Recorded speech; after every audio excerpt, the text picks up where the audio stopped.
Alhamdulillah Rabbil Alamin wassalatu wassalamu ala ashrafil anbiya'i wal mursalin wa ala alihi wa sahbihi ajma'in.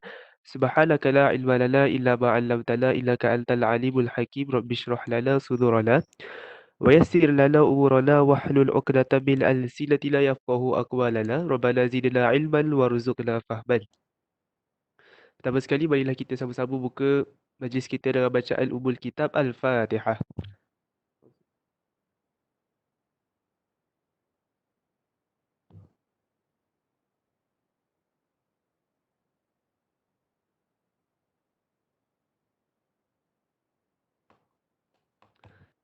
Okay, pertama sekali Alhamdulillah, bersyukur kehadrat ilahi kerana pada malam ini buat kesekian kalinya dapatlah kita sama-sama berkumpul di dalam Webex ni, berkumpul dalam Webex ni untuk sama-sama meneruskan pembacaan kitab Safilatul Najah.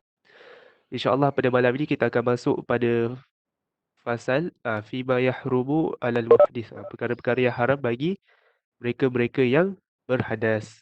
Okey, sebelum itu kita recap dulu apa yang kita dah belajar semalam. Semalam kita dah belajar tentang, okey, sebelum tu lagi, seperti biasa kalau ada apa-apa soal, kalau ada pertama, kalau perkara suara tak jelas ataupun tersekat-sekat ke apa, boleh terus bagi tahu dekat chat tu, cakap tak jelas ataupun tersekat-sekat. Kemudian yang kedua pun macam biasa juga, ada yang kata sepanjang sesi ni ada soalan, boleh terus tanyakan, akan tetapi akan dijawab pada akhir sesi. InsyaAllah Allah, kalau Allah tak dapat jawab, rakan-rakan Allah akan cuba jawab. Kalau kita tak dapat jawab, kalau tak tahu kita tak jawab lah. Tapi kita akan cuba cari jawapan dia. Mungkin pada sesi seterusnya kita akan bawakan jawapan yang ada. Okey.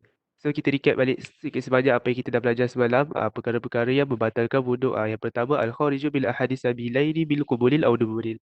Yang pertama ialah apa-apa yang keluar daripada kubul dan dubur. Apa-apa sahaja kecuali mani.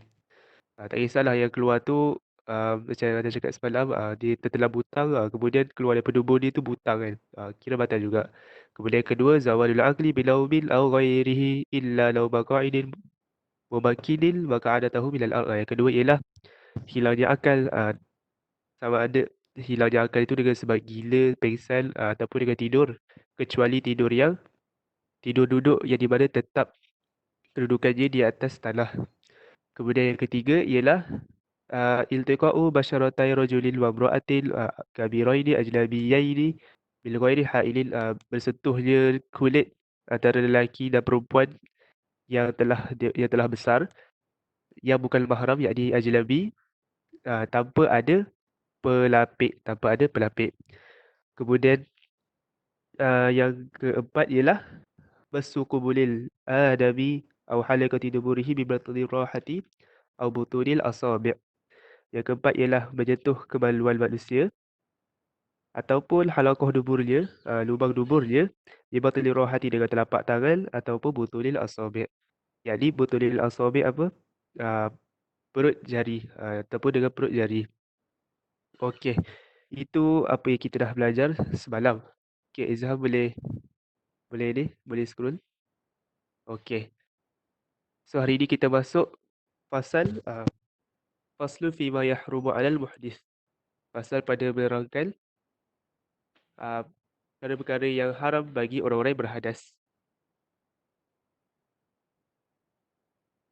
Okey, qala al-musannifu rahimahullahu ta'ala wa nafa'ana bi'ulumihi fid daraini wa ja'alana minal mukhlisina bi qiraatihi amin. Okey. So yang pertama, man intaqadha wudu'uhu haruma 'alaihi arba'atu asya'a. Barang siapa yang terbatal wuduknya. Barang siapa yang terbatal wuduknya, yakni berhadas kecil. Barang siapa yang terbatal wuduknya, yakni berhadas kecil, haruma 'alaihi arba'atu asya'. Haram ke atasnya empat perkara. Haram ke atasnya empat perkara. Yang pertama, as-salatu. Solat. Apa-apa jenis solat pun tidak boleh. Kemudian yang kedua, wat-tawafu, dan tawaf. Juga sama, apa-apa jenis tawaf. Tawaf kudum, wadak, apa-apa tawaf fardu yang lain tak boleh juga. Kemudian wa massul mushafi, menyentuh mushaf Al-Quran, wa hamluhu, dan membawanya, dia mushaf. Menyentuh Al-Quran, wa hamluhu, dan membawanya. Okey, yang ni dengar elok. Yang first ialah massul mushafi, menyentuh mushaf Al-Quran.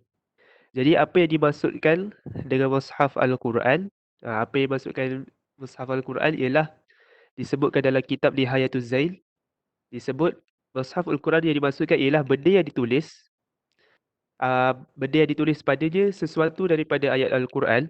Dia tak semestinya semua Al-Quran, tak semestinya satu Al-Quran. Kalau ditulis padanya sebahagian daripada Al-Quran atas tujuan pelajaran, atas tujuan pelajaran.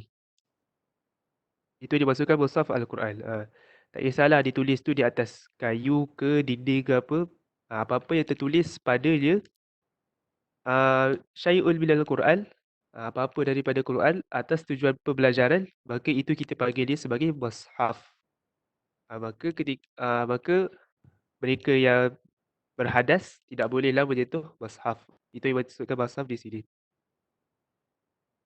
Kemudian wa hamluhu, dan membawa mushaf juga tidak boleh. Dan membawa mushaf juga tidak boleh.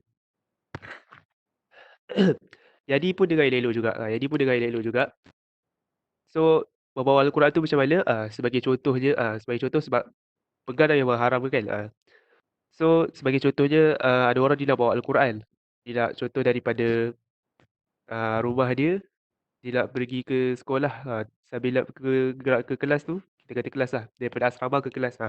Daripada asrama ke kelas, daripada asrama tu dah bawa Al-Quran ke kelas. Tak ada wuduk. Jadi, dia ambil pelapik, dia ambil kain. Sebab kan tak boleh pegang Al-Quran kan. Jadi dia ambil pelapik kain. Lepas tu dia pegang Al-Quran tu bawa pergi kelas. Boleh ke tidak? Jawapannya tidak boleh. Walaupun tak sentuh. Sentuh Al-Quran tak boleh. Bawa dia pun tak boleh. Walaupun kita bawa tu dengan berlapik. Membawa Al-Quran dalam keadaan berlapik itu juga tidak boleh. Haram bagi dia. Okey, jadi untuk perbahasan membawa Al-Quran ni, dia ada dia ada dia punya detail dia. Okey, so Allah terangkan Dia bergantung kepada niat orang yang membawa tu. Dia bergantung kepada niat orang yang membawa Al-Quran. Okey. So, yang ni dengan elok Dia ada yang pertama, niat seorang tu dia bawa mushaf saja. Okey. Dia bawa macam ni Allah terangkan. Dia punya umum dia. Dia nak bagi tahu umum dia dulu Kita boleh membawa mushaf, okey, sekiranya dicampur mushaf itu dengan barang-barang lain. Contoh kan, contoh kita pegang mushaf, lepas tu bawah mushaf tu ada buku-buku lain lah. Ada buku-buku yang kita belajar lah, buku ekonomi lah, buku akaun, benda-benda semua tu boleh kita bawa mushaf tu kalaulah bersama mushaf tu ada barang-barang lain. Okey, itu dia punya ringkas dia. Itu dia punya apa namanya? Itu dia punya ah, apa, ijmal, secara ringkas dia. Okey, dia punya detail dia, dia bergantung kepada niat. Okey, contoh yang pertama ialah dia niat tu, dia niat bawa mushaf saja. Dia niat tu dia bawa mushaf sahaja. Contoh dia ada mushaf, lepas tu bawah mushaf tu ada buku lain. Buku-buku lain lah dia ada bawa sekali kan. Tapi niat dia tu dia bawa mushaf sahaja. Niat dia tu dia bawa mushaf. Contoh kalau orang jumpa dia, orang tanya dia, bawa apa tu? Cakap bawa Quran. Lepas tu yang lain tak ada, yang lain tak ada apa pun, saja je. Contoh macam tu kan. Niat dia tu memang dia sekadar bawa mushaf saja. Walaupun ada barang lain. Okey, itu haram. Haram membawa mushaf. Tak boleh. Walaupun dia bawa benda lain, tapi sebab niat dia tu dia hanya bawa mushaf. Maka itu tidak boleh. Haram bagi dia. Kemudian, itu yang pertama. Niat pertama dia bawa mushaf saja haram. Kemudian, niat dia yang kedua. Yang kedua niat dia ialah dia bawa mushaf dan dia bawa orang lain juga. So, ah, dia bawa mushaf tu ada buku lain. Niat dia pun sama. Dia bawa mushaf tu dan di samping bawa mushaf tu ada bawa buku lain. Kalau orang tanya dia, bawa apa tu? Ada dia mushaf dengan beberapa buku-buku lain ni. Macam tu. Jadi, ah, untuk hal keadaan ini ada dua pendapat. Untuk hal keadaan ini ada dua pendapat. Ikut Imam Ibnu Hajar, Imam Ibnu Hajar Al-Haytami, dia kata haram. Kalau ikut Imam Ar-Ramli, katanya boleh. Ah, kalau kita ambil ringan, boleh lah. Kalau dibawa Al-Quran, lepas tu di samping Al-Quran tu ada benda-benda lain. Lepas tu niat dia pun dibawa Al-Quran dan benda-benda lain. Dibawa Al-Quran dan benda-benda lain, dia punya niat tu. Maka boleh mengikut Imam Ar-Ramli. Adapun mengikut Imam Ibnu Hajar Al-Haytami, haram. Seperti pendapat dia keras macam lama juga, hajar batu kan. Tapi kalau ringkas je boleh lah. Kalau mengikut Ibnu Haytami tak boleh. Kemudian, situasi yang sama juga, dia yang ketiga. Situasi yang sama juga macam tadi, dibawa Al-Quran dan benda-benda lain. Tapi niat dia tu, dibawa benda yang selain daripada Al-Quran. Niat dia tu dia hanya bawa benda yang selain daripada Al-Quran. Kalau orang dia jumpa orang, orang tanya bawa apa tu? Tak ada, dia ada bawa buku-buku account, ada buku ekonomi semua ni lah. Dia tak ada, walaupun Al-Quran tapi dia tak niat dia bawa Al-Quran tu. Kalau untuk itu, boleh. Maksudnya tidak haram membawanya. Ah, Tidak haram membawanya. Itu niat yang ketiga. Kemudian niat yang keempat ialah niat dia tu mutlak bawa. Mutlak bawa tu maksudnya apa? Dia punya bawa tu dia tak ada niat bawa apa-apa pun. Dia macam bawa tu, bawa saja. Tak ada bawa apa-apa. Macam tu. Kalau orang jumpa dia, orang lalu tanya, bawa apa tu? Tak ada, tak bawa apa. Dia bawa penggambaran saja je ni. Macam tu. Dia punya niat bawa dia tu, but- sekadar bawa je. Tak ada niat pun barang apa yang dia bawa tu. Maka, yang itu, dia macam tadi juga. Dia ada dua pendapat. Mengikut Imam Ar-Ramli, boleh bawa. Maksudnya tidak haram membawanya. Dan yang kedua, mengikut Ibnu Hajar Al-Haytami, haram. Haram membawanya. Kalau kita ambil yang ringan, boleh lah. Kalau kita ambil yang ringan, boleh. Okay, so tadi Ana dah bagi banyak maklumat. Ana ringkaskan balik. Ana simpulkan balik. Ini Ana bagi maklumat kita senang hadam je. Tadi tu Ana bagi detail. So sekarang ni Ana bagi maklumat kita senang hadam je. Kalau kita bawa Al-Quran, kalau kita bawa Al-Quran dengan uh, kalau kita bawa Al-Quran sahaja ataupun kita bawa Al-Quran dengan benda-benda lain. Tapi niat kita bawa Al-Quran sahaja. Itu yang haram. Itu yang haram. Kalau kita bawa Al-Quran sahaja ataupun kita bawa Al-Quran dengan benda lain, tapi dengan niat kita bawa Al-Quran sahaja. Itu haram. Ada pun yang selain daripada tu, maka hukumnya boleh. Maka hukumnya tidak haram, harus. Yang selainnya itu apa? Tak kisahlah kita bawa Al-Quran dan barang-barang lain, ataupun kita niat kita bawa barang-barang lain, ataupun kita niat mutlak bawa. Kita tak ada niat bawa apa-apa pun. Kita niat sekadar bawa je. Kita ringkaskan boleh. Ada pecahan pendapat tadi kan, tapi kita ringkaskan supaya senang hadam boleh. Yang tak boleh ialah apabila kita bawa Al-Quran sahaja ataupun kita bawa Al-Quran dan benda lain, tetapi kita niat bawa Al-Quran sahaja. Itu yang tak boleh. Okey. Itu perbahasan untuk wahabluhu, untuk berbawa mushaf tu, apa yang dimaksudkan berbawa mushaf, itu dia punya detail dia. Okey. Maka haram bagi mereka yang berhadas kecil ataupun mereka yang terbatal wuduknya, tiada wuduk, empat perkara tadi: solat, tawaf, pegang mushaf dan membawa mushaf. Okey. Kemudian, wa yahrumu 'alal junubi sittatu asya'a. Ini untuk mereka yang junub pula. Haram ke atas mereka yang berjuluk. Haram bagi mereka yang berjuluk sittatu asya'a. 6 perkara pula. Pertama sekali, okey. Sebelum kita masuk uh, perkara-perkara yang mengharamkan julub itu, apakah maksud julub ni sebenarnya apa? Julub ni sebenarnya apa? Julub disebabkan oleh dua perkara. Ini ingat boleh-boleh. Ingat betul-betul. Julub disebabkan dua perkara. Pertama, keluarnya mani. Kedua, bersetubuh. Persetubuhan antara lelaki dan perempuan. Dua-dua perkara itu menyebabkan seorang itu menjadi julub. Keluarnya mani dan persetubuhan antara lelaki dan perempuan. Lelaki atau perempuan. Kedua-dua perkara ini bagi lelaki dan perempuan sama sahaja. Dua-dua pun akan menjadi julub dengan dua sebab tadi tu. Okey, yang pertama sama macam tadi, solat. Empat perkara yang pertama sama macam empat perkara yang tadi tu. Solat, tawaf, masul mushaf, memegang mushaf. Perincian dia macam tadi juga. Wa habluhu pun sama. Perincian dia macam tadi juga. Kemudian, walubuthu fil masjidi. Diam ataupun menetap. Diam di masjid, menetap di masjid. Al-buthu fil masjid ni ialah dengan keadaan seorang tu dia masuk ke dalam masjid, kemudian dia duduk sekejap dalam masjid, lepas tu dia keluar. Itu al-buthu. Tak boleh. Al-buthu fil masjid tidak boleh. Terkecuali dalam kalangan al-buthu fil masjid ni ialah abiri sabil, mereka yang lalu. Macam mereka yang nak masuk masjid, dia lalu sekadar lalu saja masjid tu. Ah, Contoh dia nak pergi dia daripada bahagian kiri masjid, lepas tu dia nak pergi ke bahagian kanan masjid. Dia nak cross tu, dia sekadar lalu je. Orang yang berjuluk tu sekadar lalu je masjid, dia nak cross. Dia tak ada duduk diam dia. Dia tak ada diam pun dekat masjid tu.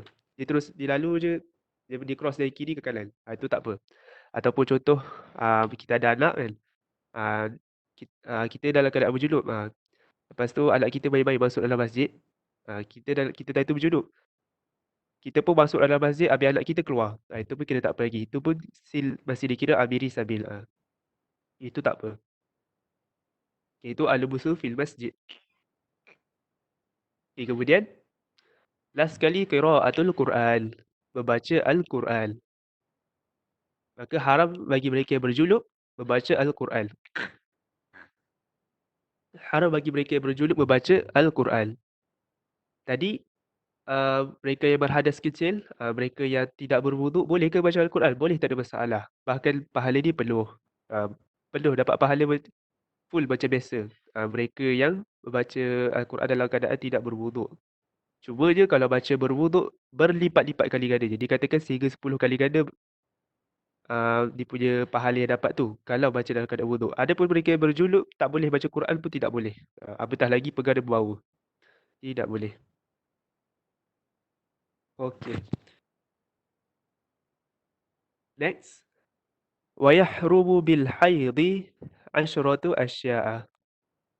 Haram bil haidhi dengan sebab haid. Haram dengan sebab haid. Asyratu asya'a. 10 perkara. So kalau mereka yang sakna pasal lahu, mereka yang apa bukan mahir, mereka yang apa ada ilmu lahu, mereka akan perasan kalau tengok kat atas dia kata wa yahrumu alal julubi. Dia guna perkataan ala. Haram bagi orang yang berjuluk dalam perkara ni. Maksudnya orang juluk kalau buat dalam perkara tu haram. Dia akan dapat dosa. Tapi ayat bawah ni dipakai wa yahrumu bil haidhi. Dia pakai ba. Maksudnya haram dengan sebab haid 10 perkara. Kenapa dia cakap macam tu? Sebab ada dalam 10 perkara ni ada serta-serta perkara yang di mana perkara itu haram. Tapi kalau berlaku perkara tu, dosa haram tu dia tak jatuh kepada orang yang haid tu. Dia akan jatuh kepada orang lain. Macam tu. Apa benda tu? Nanti kita akan tengok. Okey. Yahrumu bil haidhi asyratu asya'. Haram dengan sebab haid 10 perkara. Dalam perkara yang awal ni samalah macam tadi. As-salatu. Pertama, solat. Kemudian at-tawafu tawaf. Wa massul mushafi. Menyentuh mushaf. Wa habluhu membawa je mushaf. Walu besu fil masjidi. Diam di masjid. Menetap di masjid. Wa qiraatul Quran. Pun tidak boleh membaca Al-Quran. Kemudian masuk yang seterusnya ni, ini adalah perkara yang khas untuk mereka yang haid sahaja. Mereka yang haid saja tak boleh.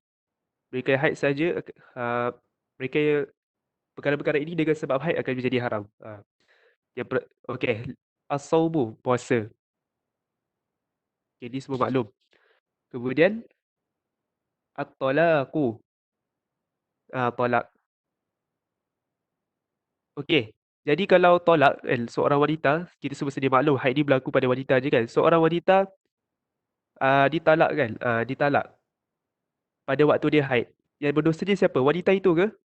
Bukan. Yang berdosa dia ialah suami yang bertalakkan itu. Yang berdosa dia ialah suami yang bertalakkan itu. Sebab yang jatuhkan talak je si suami tu. So yang berdosa dia ialah suami tu. Akan tetapi talak je tu haram. Kita bagi tolak bid'i. So, talak tu jatuh ataupun tidak? Talak itu tetap jatuh. Cuma dia berdosa bagi si suami yang bertalakkan itu. Ha. Okay, kemudian al-bururu fil masjidi il khafat talwithahu. Haram juga al-burur, lalu fil masjidi pada masjid il khafat, sekiranya dia takut talwithahu akan mencemarkan masjid itu. Akan mencemarkan masjid itu. Okey, tadi untuk julub. Tadi untuk atas tadi untuk julub tadi, kalau dia nak lalu sekadar lalu, macam kita nak cross masjid tadi, bolehkah untuk julub kan? Boleh, tak ada masalah. Sebab untuk orang yang berjulub, tiada keraguan yang mereka tidak akan tiada keraguan yang mereka tidak akan berkotorkan masjid. Semua tahu mereka tak akan kotorkan masjid. Akan tetapi untuk haid haram, tidak boleh walaupun lalu di masjid sekiranya dia takut yang bila dia lalu tu akan mengotorkan masjid. Ha, takut bocor ke ataupun apa-apalah. Kalau si al-haid takut, dia risau boleh mencemarkan masjid. Takut-takut kalau lalu tu boleh cemar masjid, maka haram bagi dia. Okey. Dan yang terakhir, al-istimta'u baina surrati wa rukbati. Istimta' ialah berserolok-serolok antara suami dan isteri. Bima baina surrati wa rukbati. Had dia adalah di antara pusat sehinggalah lutut. Berseronok-seronok antara suami dan isteri, yang di mana di antara pusat sehingga lutut. Maksudnya haram untuk mereka berseronok-seronok tu, istimta' itu, kalau dia punya tu anggota yang melibatkan istimta' tu sama ada di antara pusat hingga lutut. Mana-mana di kawasan tu, kalau dia istimta' di kawasan situ, maka haram. Itu pendapat yang pertama. Ini adalah saja tambah. Ada pendapat lagi satu yang lebih ringan sebenarnya. Pendapat yang lebih ringan ialah boleh beristimta' di antara pusat hingga lutut.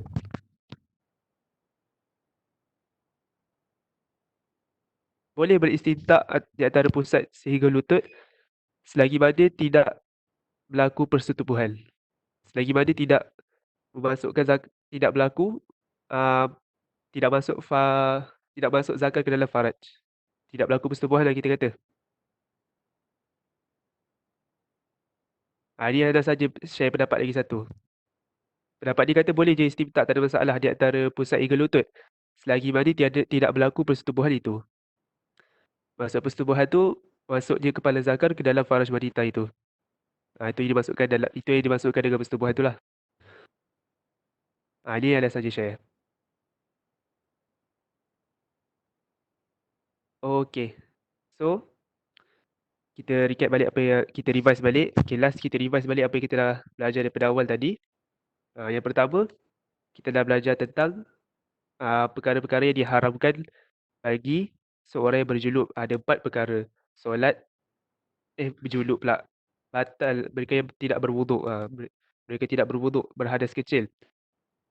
Apakah yang diharamkan itu? Solat, tawaf, berpegang mushaf dan membawa mushaf. Kemudian, juluk pula. Apa yang haram bagi mereka?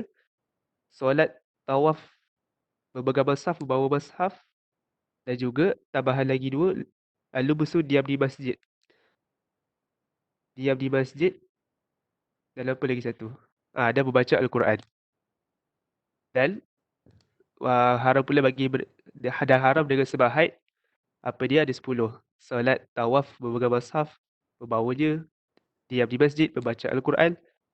Tambah lagi puasa, talak, lalu di masjid sekiranya takut mencemarkan masjid, wal istimta'u bima baina surati wa rukbati, dan berseronok-seronok di antara suami dan isteri di antara pusat sehinggalah lutut. Wallahu ta'ala a'lam wa a'lamu bissawab.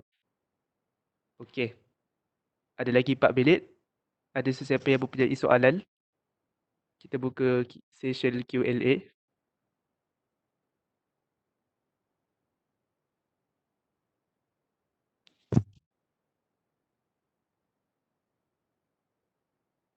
Okay, ada yang mempunyai soalan?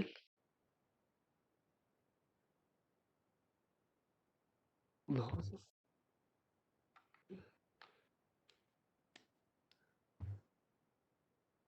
Ataupun nak minta ulang balik ke ada part-part yang tak jelas mungkin, atau mungkin nak tambah ke, mungkin ada yang tahu pendapat-pendapat yang lain ke, atau Assalamualaikum mungkin Syekh. ah, Waalaikumsalam Boleh Adik. tak nak minta ulang dekat junub tadi? Part mana tu yang tak faham?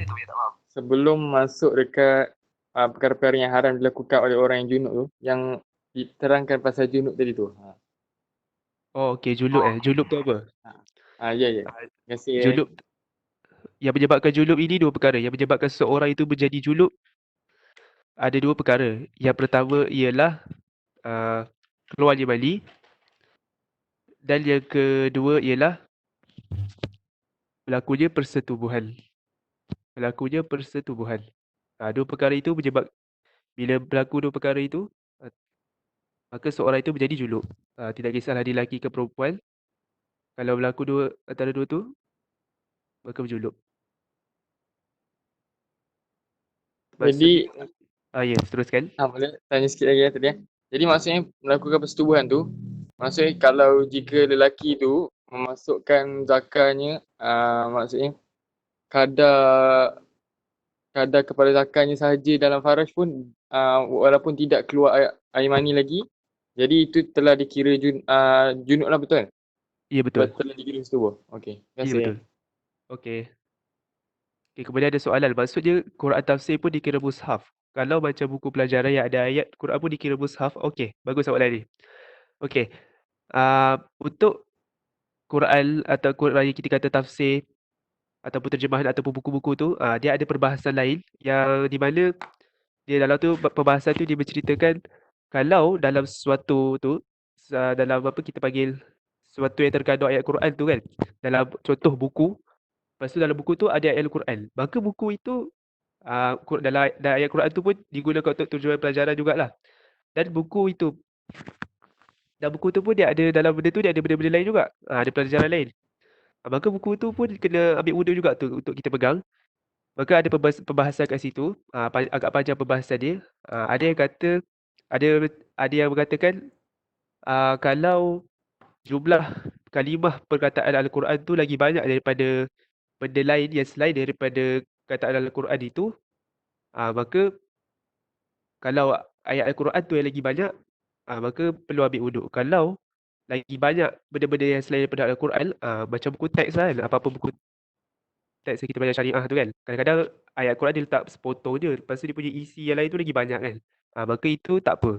Sama juga dengan terjemahan. Selagi mana konten yang bukan ayat Al-Quran, konten yang bukan ayat Al-Quran lagi banyak daripada dia punya kalimah tu lagi banyak daripada ayat Al-Quran itu sendiri, maka tak apa berpegangnya tanpa wuduk. Lepas tu ada banyak lagi perbahasan-perbahasan lain, panjang perbahasan dia. Wallahu a'lam, harapnya kira menjawab soalan. Ataupun mungkin Izhan atau Alfi ada tahu dengan lebih detail mungkin.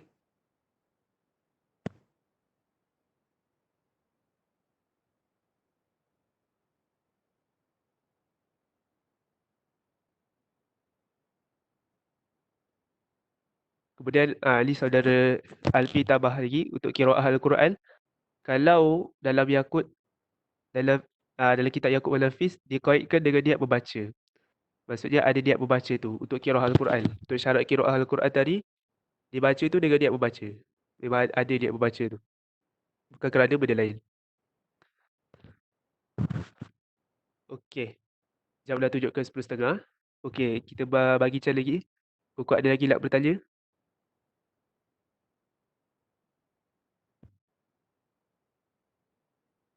Okey, kalau tak ada, rasanya naktafi bihadzal qadri, cukup sampai setakat sini saja.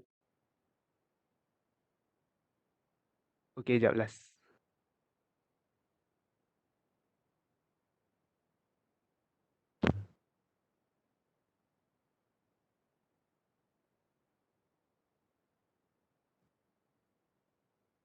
Terjemahan atau apa yang jumlah dia sama rata, macam tafsir Jalalain, ayat Al-Quran tu sendiri tetap haram dipegangkan. Kalau ikut apa yang anda belajar, ya. Kalau jumlah Al-Quran tu dengan perkataan Al-Quran tu dengan ayat tu dengan apa benda yang bukan Al-Quran tu, macam bagi contoh ni sama rata ataupun kurang, tetap haram dipegang, ya haram dipegang. Kalau dulu anda belajar macam tu. Tapi kalau perkataan yang selain daripada Al-Quran tu lebih banyak daripada kalimah Al-Quran tu, tidak haram dipegang. Itu dulu apa yang anda belajar.